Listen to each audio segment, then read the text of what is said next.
हाँ जी दोस्तों नमस्कार, मैं डॉक्टर राजबाला आपके अपने यूट्यूब चैनल राज चहल एकेडमी पर आपका स्वागत करती हूँ।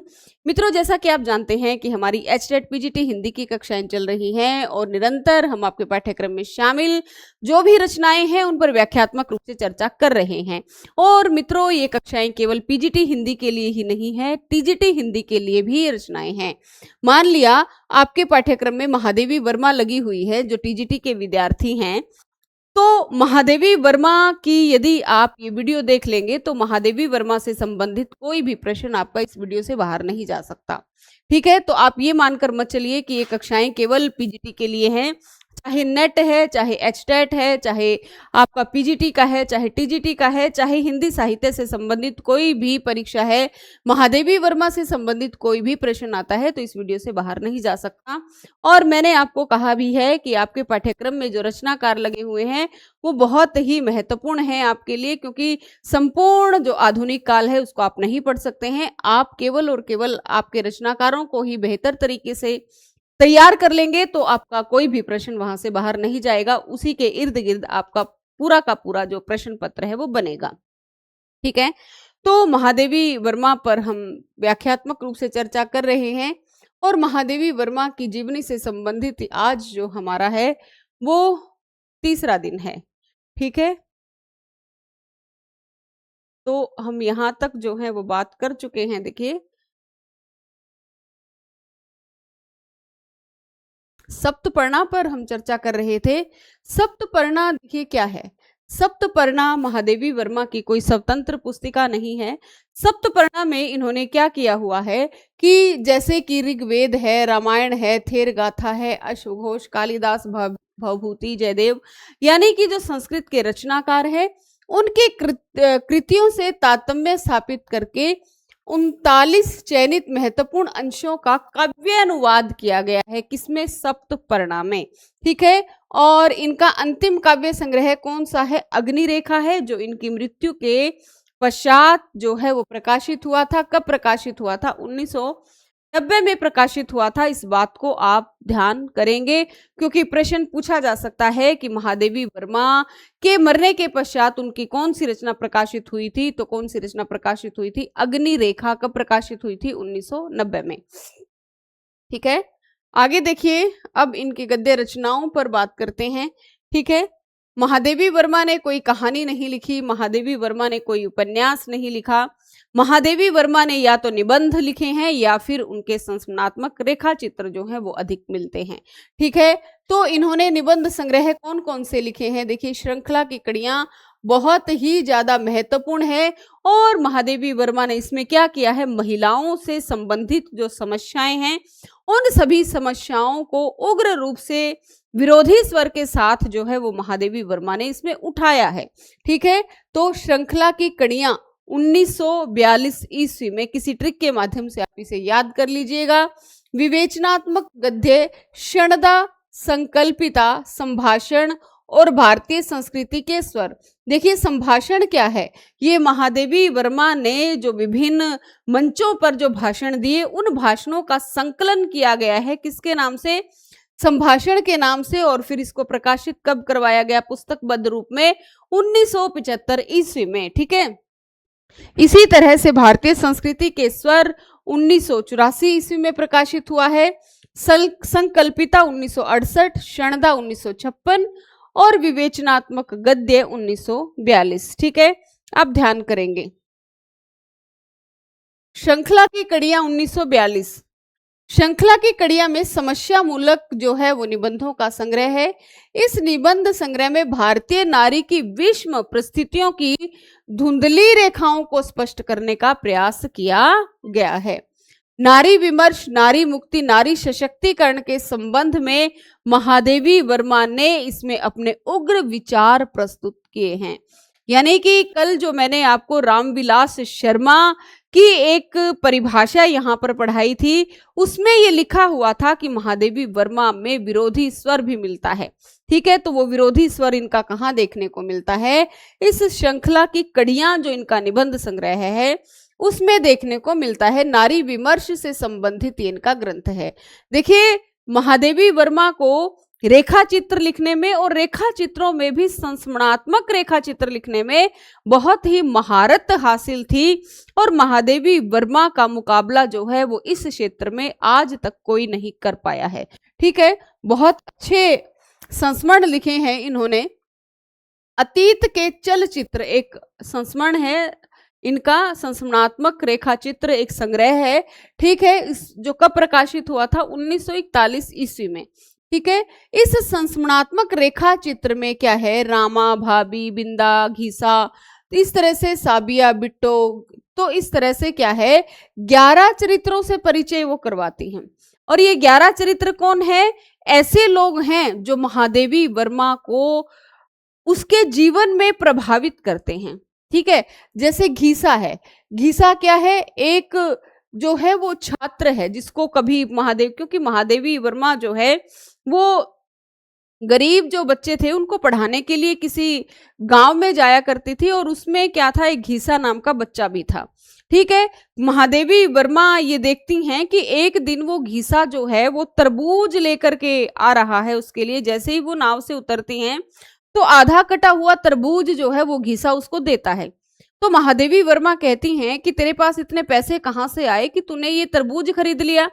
तो घीसा कहता है कि मैंने जो अपनी जो कमीज है उसको बेच करके तरबूज खरीदा है आपके लिए। तो महादेवी वर्मा बहुत ज्यादा प्रभावित हो जाती हैं उससे कि कैसा ये बच्चा है, इसकी भावनाएं देखो मेरे प्रति कितनी मतलब कि विनम्र हैं, या फिर कितना मान सम्मान ये मेरा करता है।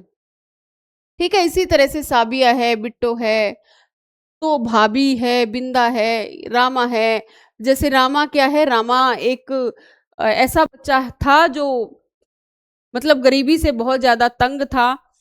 बच्चा तो नहीं था, एक व्यक्ति था। ठीक है, और महादेवी वर्मा कहती हैं कि मेरे घर काम मांगने आते हैं। वैसे मेरे घर में कोई काम था नहीं, लेकिन मेरी माँ जो है वो उसको बच्चों की देखभाल करने के लिए रख लेती है।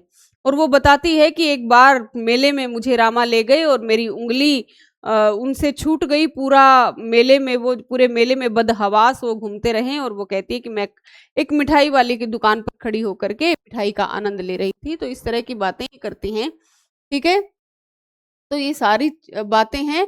11 चरित्र हैं, और ये 11 के 11 चरित्र कोई काल्पनिक चरित्र नहीं है। ये ऐसे लोग हैं जो महादेवी वर्मा से कभी ना कभी मिले थे, जिनसे महादेवी वर्मा प्रभावित थी। कोई किसी घटना से, उसके जीवन से प्रभावित थी, या किसी भी तरीके से। सभी रेखा चित्रों को उन्होंने अपने जीवन से ही लिया है, इसलिए इनमें अपने जीवन की विविध घटनाओं तथा चरित्र के विभिन्न पहलुओं का प्रत्यारोपण अनायास ही हुआ है। महादेवी वर्मा द्वारा अनुभूत सत्य को इसमें जैसे के तैसे अंकित किया गया, यानी कोई काल्पनिकता इसमें व्यक्त नहीं की गई है। ठीक है, स्मृति की रेखाएं देखिए, आपके पाठ्यक्रम में जो भक्तिन लगा हुआ है संस्मरणात्मक रेखा चित्र, वो कहाँ से संकलित है, स्मृति की रेखाएं, जिसका प्रकाशन हुआ था 1943 ईस्वी में। और ठकुरी बाबा जो कि नेट के पाठ्यक्रम में भी लगा हुआ है, वो भी कहाँ संकलित है, स्मृति की रेखाएं में ही संकलित है। ठीक है, इसके अंदर कितने रेखा चित्र हैं, इसमें जो है वो 7 रेखा चित्र संकलित है। ठीक है, जैसे जंगी बहादुर है, चीनी फेरी वाले जो है वो वस्त्र विक्रेता हैं, मुन्नू है, ठकुरी बाबा है, बिबिया धोबिन है, गुंगिया है। तो इस तरह जो है इसमें 7 संस्मरण संकलित है, किसमें, स्मृति की रेखाएं में। अब पथ के साथी देखिए, प्रकाशन हुआ था 1956 ईस्वी में। पथ के साथी, पथ मतलब महादेवी वर्मा का पथ क्या है, लेखन का पथ है। उस लेखन के पथ में उसे जो भी लोग मिले जिन्होंने उनको प्रभावित किया, उन सब का जो है वो इन्होंने इसमें संकलन किया है। ज्यादातर क्या है, उनके समकालीन जो साहित्यकार है उनके जीवन को इन्होंने शामिल किया है, जिनको महादेवी वर्मा ने देखा, समझा, और जिनके किसी एक बात से वो प्रभावित हुई हैं। ठीक है, इसमें कितने संस्मरण है, इसमें 11 संस्मरण है। और महादेवी वर्मा ने ऐसे साथियों या अंग्रेजों का वर्णन किया है जो उनके परिचय या संपर्क में थे। जैसे प्रणाम नाम से वो रविंद्रनाथ ठाकुर को लिखती हैं, दद्दा नाम से मैथिली शरण गुप्त को लिखती हैं, निराला भाई जो हैं निराला के बारे में लिखती हैं, स्मरण प्रेमचंद प्रसाद, सुमित्रानंदन पंत, सुभद्रा कुमारी चौहान, राजेंद्र बाबू पुण्य स्मरण के नाम से किसको लिखती हैं? जो है हमारे महात्मा गांधी को लिखती हैं। जवाहर भाई संत राजश्री पुरुषोत्तम दास टंडन को लिखती हैं। ठीक है, इस तरह से क्या है, पथ के साथी में ये 11 लोगों का जिक्र करती हैं। अब महादेवी वर्मा जो है वो पशु पक्षियों से भी बहुत ज्यादा प्रेम करती थी और पशु पक्षियों से संबंधित इनकी रचना है मेरा परिवार, जो 1972 ईस्वी में प्रकाशित हुई थी।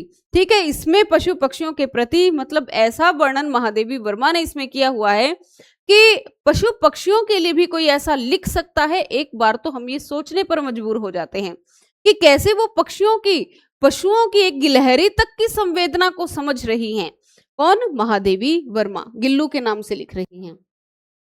ठीक है, जैसे कि नीलकंठ का नाम, मोर का नाम नीलकंठ है, गिलहरी का नाम गिल्लू है, सोना इनकी हिरणी है, दुर्मुख जो है इनका खरगोश है, गोरा इनकी गाय है, नीलू इनका कुत्ता है, निक्की इनका नेवला है, रोजी कुतिया है, रानी घोड़ी है।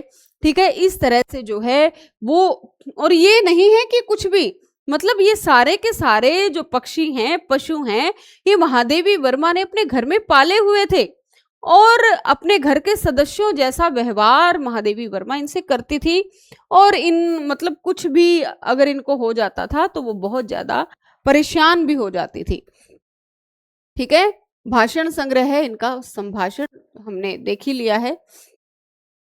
प्रसिद्ध पंक्तियां देख लीजिए। रामचंद्र शुक्ल कहते हैं, गीत लिखने में जैसे सफलता महादेवी जी को हुई और किसी को नहीं, भाषा का ऐसा स्निग्ध और प्रांजल प्रवाह कहीं नहीं मिलता, न हृदय की ऐसी भावभंगिमा जगह जगह ऐसी हुई और अनूठी व्यंजना से भरी पदावली मिलती है कि हृदय खिल उठता है। जगह जगह ऐसी अनूठी व्यंजना से भरी पदावली मिलती है कि हृदय खिल उठता है, क्योंकि गीतात्मक जो शैली प्रगीत लिखे हैं महादेवी वर्मा ने ज्यादातर, जिनके अंदर उनकी व्यक्तिकता ज्यादा झलकती है। ठीक है, जैसे वो लिखती हैं, यह दोनों दो ओरें थी संस्कृत की चित्रपटी की, उस बिन मेरा दुख सुना, मुझ बिन वह सुषमा फीकी। ये लिखती हैं महादेवी वर्मा। बहुत सुंदर पंक्तियां हैं। तुमको पीड़ा में ढूंढा, तुमको ढूंढेगी पीड़ा, इसी कारण से इन्हें क्या कहा जाता है? वेदना की कवित्री कहा जाता है। राग मद की दूर लाली, साध भी इसमें न पाली, शून्य चितवन में बसेंगी, मुंह को हो गाथा तुम्हारी। तो कहाँ लिखती हैं? ये सांध्य गीत में लिखती हैं। ठीक है, कितनी करुणा कितने संदेश पथ में बिछ जाते, बन पराग गाता प्राणों का तार तार, उन्माद भरता राग जो तुम आ जाते एक बार।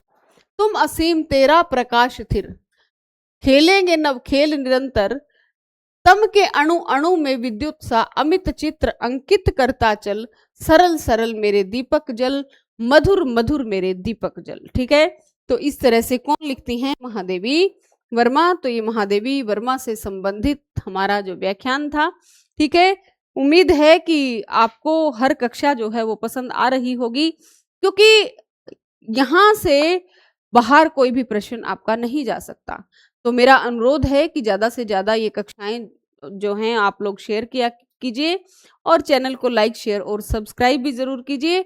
और ऐसी ही कक्षाएं आपको निरंतर मिलती रहेंगी। मिलते हैं अगली कक्षा में एक नए विषय के साथ, और हम बात करेंगे भक्तिन की। इसके पश्चात में जो भक्तिन आपके पाठ्यक्रम में लगा हुआ है, एक संस्मरणात्मक रेखा चित्र है, उसमें क्या क्या महत्वपूर्ण आपके प्रश्न बन सकते हैं, उन सभी पर विचार किया जाएगा। तो आज के लिए इतना ही, मिलते हैं अगली कक्षा में। धन्यवाद। जय हिंद, जय हिंदी।